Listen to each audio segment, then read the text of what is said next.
Olá, pessoal do sexto ano, como vocês estão? Eu espero que estejam todos bem, sejam bem-vindos a mais uma aula de redação. E a nossa aula de hoje será de revisão de conteúdos.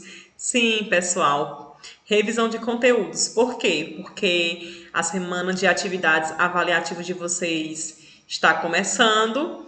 E então, para vocês responderem essas atividades, é importante vocês assistirem essas aulas de revisão para poderem relembrar do conteúdo, o conteúdo que a gente já trabalhou, mas que a gente já faz um tempinho que a gente já viu. Então, para vocês poderem relembrar esses conteúdos e responderem às atividades com mais segurança, se tiver alguma dúvida, poder tirar essas dúvidas. Então, vocês podem assistir quantas vezes vocês quiserem. As atividades avaliativas que vocês vão fazer será sobre o capítulo 2, o capítulo que trata sobre gêneros textuais, tipologia textual, carta pessoal e e-mail, tá certo? Então vamos lá?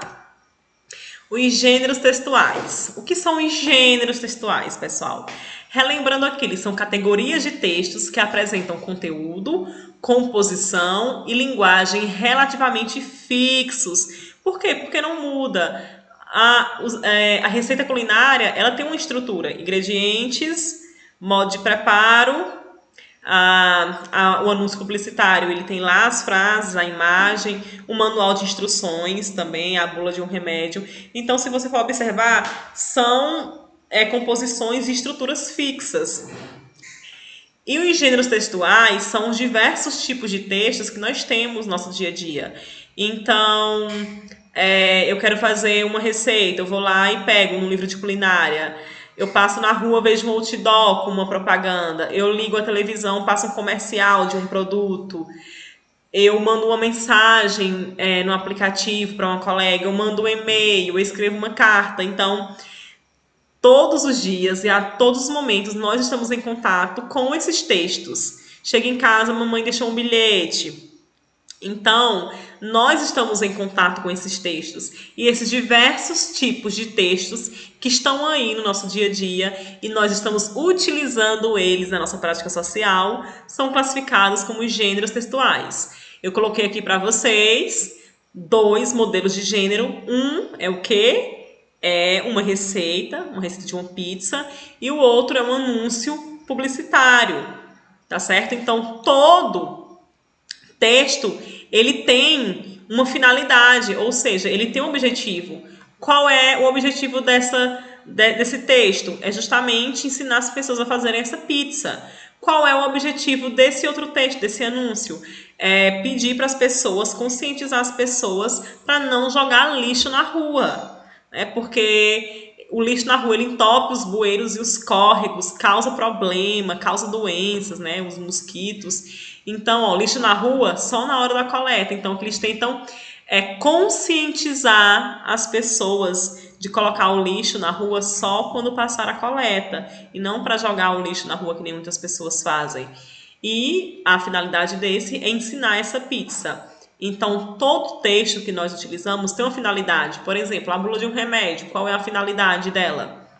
É mostrar para a gente os ingredientes, as reações que você pode ter, muitas informações sobre aquela medicação, o manual de instrução. Você comprou um móvel, o manual de instrução é para ensinar você, instruir você a montar aquele objeto. Você também vê um outdoor na rua com propaganda. Qual é o objetivo daquele outdoor? É vender aquele produto. Então, todos os textos que nós temos contato no nosso dia a dia, eles têm um objetivo, eles têm uma finalidade, tá certo? Visto isso, nós temos as tipologias. Enquanto nós temos vários tipos de texto, nós temos apenas 5 tipologias, que é a narrativa, descritiva, expositiva, argumentativa, persuasiva ou instrucional. A narrativa tem a função o quê, gente? De narrar. Então, a tipologia narrativa, ela tem a função de narrar os fatos, de contar. Em quais são os textos que eu encontro a tipologia narrativa? Eu encontro na crônica, no romance, na fábula, na piada, na novela, no conto de fadas. Então, a narração ela tem aqueles elementos que é o narrador, o tempo, o personagem, o espaço, o enredo. A outra tipologia que eu tenho é a descritiva. Onde é que eu encontro a descrição? Eu encontro em retrato, anúncio de classificados, está no jornal, receita culinária. Argumentativa eu encontro em textos, principalmente em textos acadêmicos, que é manifesto, sermão, monografia, crítica, uma redação. O gênero expositivo, eu encontro ele aonde? Em aulas, por exemplo. O que eu estou fazendo agora aqui para vocês, essa aula, ela é uma aula expositiva. Então, conferências, livro, dicionário, palestra, seminário. E o instrucional, o injuntivo, o persuasivo, tem em quê? Em horóscopos, em propaganda, em receita culinária, em manual técnico, que o gênero, a tipologia instrucional e persuasiva, ela tem como função convencer o leitor a fazer algo, instruir ele a fazer algo. Então, o cartaz lá, ele tenta convencer a pessoa de não jogar lixo na rua. A receita culinária, ela instrui você a fazer aquele prato. Então, o persuasivo convence e o instrucional, ele instrui, ele ensina a pessoa a fazer algo. Então, nós temos essas 5 tipologias. Lembrando que em um mesmo texto eu posso ter mais de uma tipologia. Por exemplo, a narração, ela sempre anda junto com a descrição. Na maioria das vezes, eu posso ter textos narrativos que têm trechos descritivos, tá certo? Então, na argumentação, eu posso também ter trechos expositivos. Então, é claro que naquele gênero vai ter uma predominância de uma tipologia, mas eu posso ter mais de uma. Por exemplo, um romance. O romance, a predominância é narração, mas eu posso ter trechos descritivos, tá certo? Então, em um mesmo texto, eu posso ter mais de uma tipologia, mas vai ter uma tipologia predominante, tá certo? Entendido? Então, vamos lá. Nós vimos também como gênero textual a carta, né, pessoal? A carta, ela é um texto, né, que dependendo da finalidade, ela pode ser narrativa, ela pode ser informativa. Então, a carta pessoal, ela tem como objetivo comunicar algo ou alguém por meio da escrita.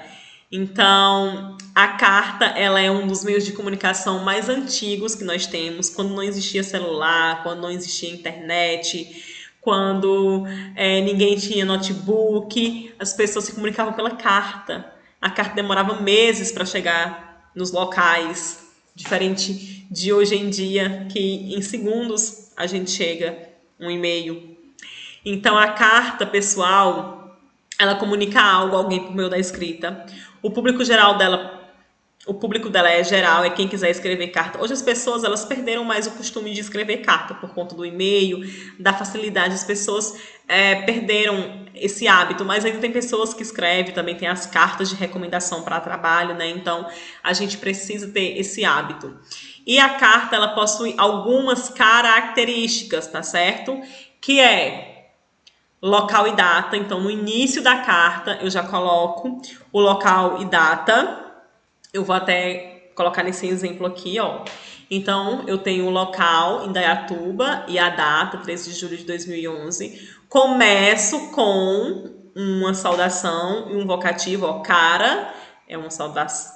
Vocativo, Ana Júlia, ó. Olá, é a saudação. Então, ela escreve o texto. No final, tem uma despedida e a assinatura, que são justamente as características da carta. Local e data, vocativo, saudação, corpo do texto, despedida e a assinatura. Então, ó, local e data aqui na carta. Nós temos vocativo, cara Ana Júlia, vocativo lembrando que é o nome da pessoa que você chama. A saudação, olá. Nós temos aqui o corpo do texto, que é as informações que estão contidas na carta, é o texto da carta. No final, ó, até mais, um abraço, é a despedida e a assinatura da pessoa. Lembrando que a carta ela tem um remetente e um destinatário, tá certo? Remetente, quem envia a carta, no caso quem está enviando aqui é a Silmara. Destinatário, quem vai receber a carta, que é a Ana Júlia, tá? Remetente, quem envia. Destinatário, quem recebe. Para eu enviar essa carta, eu preciso colocá-la em um envelope e levar para os correios. Então, qual é o suporte da carta? É o papel e o envelope. E o veículo da carta? O veículo é os correios.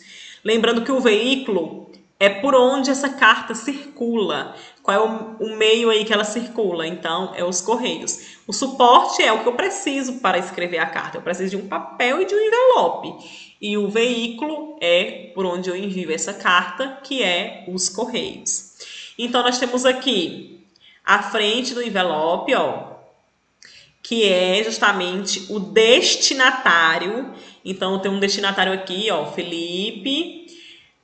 Eu preciso do endereço da pessoa para enviar a carta, porque essa carta ela vai chegar à pessoa por meio do endereço do CEP.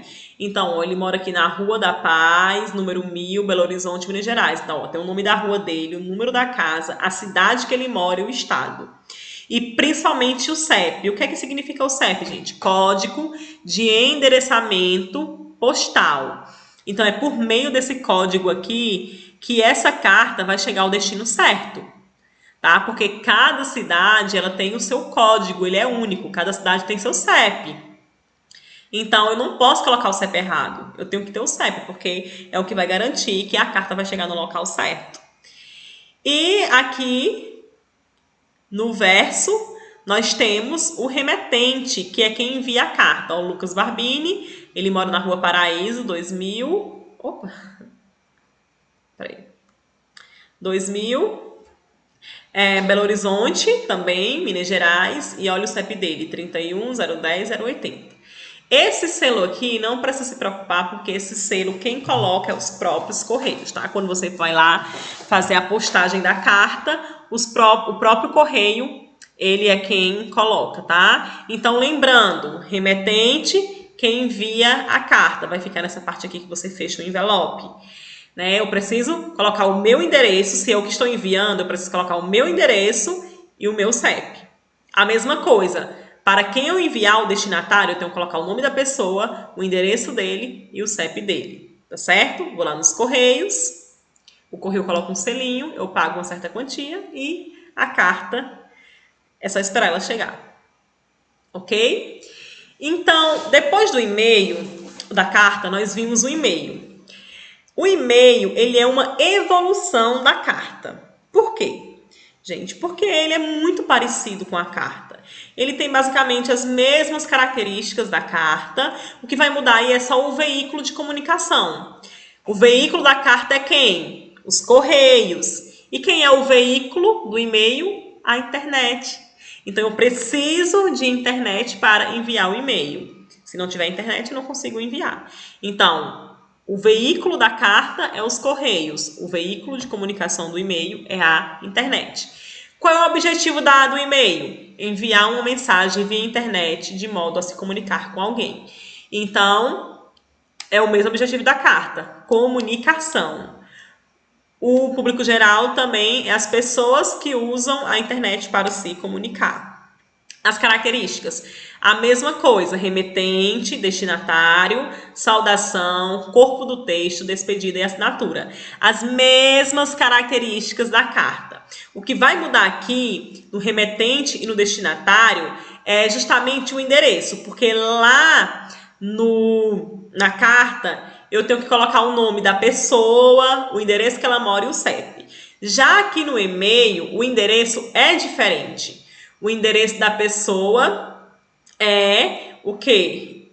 É esse aqui, ó. É esse e-mail. Tem o nome da pessoa, o arroba, o provedor, que é a empresa.com.br. Então, por exemplo, o meu endereço de e-mail, roseangela.ferreira@gmail.com.br, tá certo?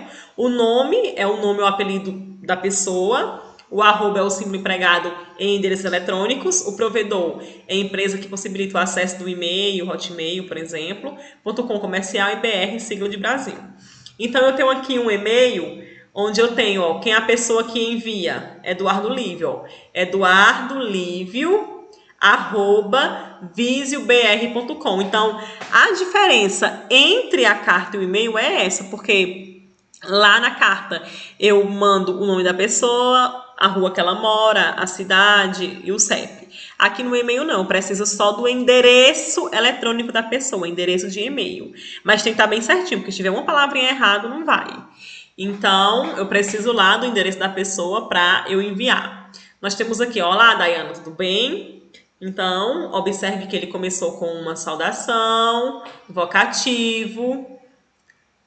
Aí ele escreve o texto, forte abraço é a despedida e a assinatura dele é esse aqui, Eduardo Lívio, tá certo? Então, tem as mesmas características, vocativo, saudação, corpo do texto, despedida e a assinatura, tá, pessoal? O e-mail, ele tem uma linguagem, aliás, o e-mail não, gente, na internet a gente tem uma linguagem, né, que é uma linguagem um pouco diferente da linguagem que nós estamos acostumados a usar no nosso dia a dia, vida acadêmica, enfim. Na internet, as pessoas costumam oralizar a linguagem, porque é uma comunicação rápida, né? Todo mundo se comunica de maneira rápida. Então, a gente tem muitos emoticons e emojis, que é uma forma de linguagem utilizada na internet. Nós temos aqui esses emoticonzinhos, que antigamente era assim. Você colocava, né, a carinha sorrindo, a carinha triste. E surgiu os emojis depois, que são esses símbolozinhos, que eles também representam uma palavra, um sentimento. Então, antes de colocar eu estou apaixonado, se eu colocar essa carinha aqui, as pessoas já sabem, né? Que é apaixonado, que é amor. Então, esses emojis, eles têm significado, tá? A mesma maneira que esses aqui, ó, a gente tem vários, tem frutas, tem bolos, tem palmas, tem comida, tem pessoas. Então, essa linguagem ela é muito utilizada na internet, tá certo? Além disso, eu também utilizo muito o quê? Eu utilizo onomatopeias, que é kkk, risos, pou. Então, a onomatopeia é uma figura de linguagem que imita sons. A gente utiliza muito isso na internet. Vogais ou consoantes alongadas, muito, grande, que é para dar ênfase ao que a gente tá falando. Tipo, eu ri muito. Observe que a gente tende a escrever na internet como se nós estivéssemos realmente falando pessoalmente. Por isso que a linguagem da internet é uma linguagem mais oralizada, é uma linguagem mais próxima da nossa fala. Então, por isso que tem essa despreocupação ao escrever na internet. Então, a economia de letras também, pouco, pra, louco, abreviações, ó, também, porque, você, beleza. A gente utiliza muito essas abreviações. Agora, é importante destacar que o internetês é aceito apenas no universo da internet. Em situações formais de comunicação, não é apropriado utilizá-lo. Então, assim, tanto na carta como no e-mail, vocês têm que saber a situação comunicativa, ou seja, para quem é que vocês estão enviando. Se for para um amigo de vocês, um colega, só para falar coisas cotidianas, do dia a dia, coisas entre amigos, não tem problema nenhum utilizar uma linguagem mais informal. Mas se for um e-mail, uma carta para uma pessoa que você não tem tanta intimidade, que você não conhece, vamos supor que é algo relacionado ao trabalho, vocês têm que utilizar a linguagem mais formal, adequar sempre a linguagem à nossa situação comunicativa. Lembrando que esses emoticons, emojis, onomatopeia, abreviação, é legal na internet, na comunicação nas redes sociais, pelo WhatsApp, mas na nossa vida real, onde a gente tem que escrever texto, né, tem que produzir texto, é importante a gente utilizar a linguagem formal, a linguagem que a gente aprende na escola, tá certo? Esse internetês somente para a linguagem na internet, tá certo, pessoal? Então, o nosso conteúdo para as atividades avaliativas é esse, né? Os gêneros textuais, tipologia textual, carta pessoal e e-mail, tá, pessoal? Estudem assistam esse vídeo quantas vezes forem, leiam com atenção as atividades. E é isso.